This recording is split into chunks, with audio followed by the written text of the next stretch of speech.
Hey everybody. Happy 4th of July if you celebrate, I suppose. The 55th in the Criterion collection is an American film, so I guess today's the day for it. The Unbearable Lightness of Being from 1988, directed by Philip Kaufman. There is some interesting behind the scenes stuff about the movie. First of all, I don't know what it. I had no foreknowledge going into this. Generally, I don't, right? Generally, I will watch these movies for the first time and then I'll read up about them afterward so that I can kind of absorb them uncolored by expectations. So but something about the name of the film just made me feel like it was going to be a long, slow one, and it is. It's 3 hours long and quite slow paced. Gosh, how even to do this? For 3 hours, it's fairly light on story. It is essentially a very handsome, charismatic doctor who is notorious for sleeping with tons of women gets into a relationship and then a marriage with this young, naive woman who falls in love with him and kind of pressures him into it. And he really likes her. Not enough to stop his cheating ways. And so their relationship struggles there. They live in Czechoslovakia. Although this occurs, the story is set during, and I don't know much about this historical event because I'm American and we're not supposed to know about other countries because America's number one. Um, the events of this movie occur during the Warsaw Pact invasion of Czechoslovakia. What does that mean? It is based on what I saw in the movie. Roughly speaking, it is Czechoslovakia wanted independence and told Russia, sit on it, pal. And then Russia said, oh, we'll sit on you, and invaded. And yeah, it became a communist repression. Passports were taken. The doctor at one point had written a satirical article about communism, and so like these officials keep hounding him to post denunciations of this article he wrote that nobody had ever read. They take away his passport, these sorts of things. Anyway, the wife leaves him because of his philandering. He tracks her down. Then they go back to Czechoslovakia when they aren't happy in the new country, get their passports taken away, and live under communism. And they still have struggles, and that's basically the movie. It is just the story of this rocky relationship between these two set against a significant event in European history.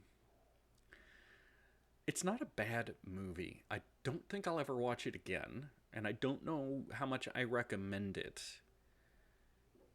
I didn't hate it, but I also didn't feel like I got a lot out of it, which is funny. It does bring me to the background stuff. So, this is based on a 1984 novel by. Hold on, I didn't even look at his nationality. I'm sure he's Czechoslovakian. Yes, a Czechoslovakian author called Milan Kundera.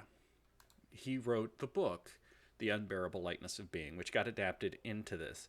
And he was apparently consulted frequently during the adaptation process, during this filming process, but he was still dramatically unhappy with the final result. He felt like it missed all of the tones and themes of his novel. It missed the entire point he was trying to make. And after this movie, he refused to ever let anything he wrote be adapted into a film ever again. Before any of you get the idea that that is a statement of the quality of the film, I will point out Stephen King has always famously hated the Stanley Kubrick film adaptation of The Shining because he felt like it was not a good interpretation of his novel. I think the movie and the novel in that case are both great. And Stephen King has sort of changed his mind when Doctor Sleep came out. There was a Doctor Sleep film several years ago that actually tied together the film version and the novel version of The Shining while it was telling its other story in such a way that Stephen King was like, you know what? I'm kind of cool with the film The Shining now. So just because the original author hates an adaptation doesn't automatically make the adaptation bad. And I wouldn't call this a bad film.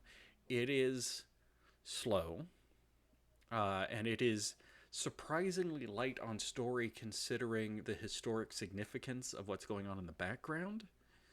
And we know that I kind of get turned off by stories or movies that are lighter on story.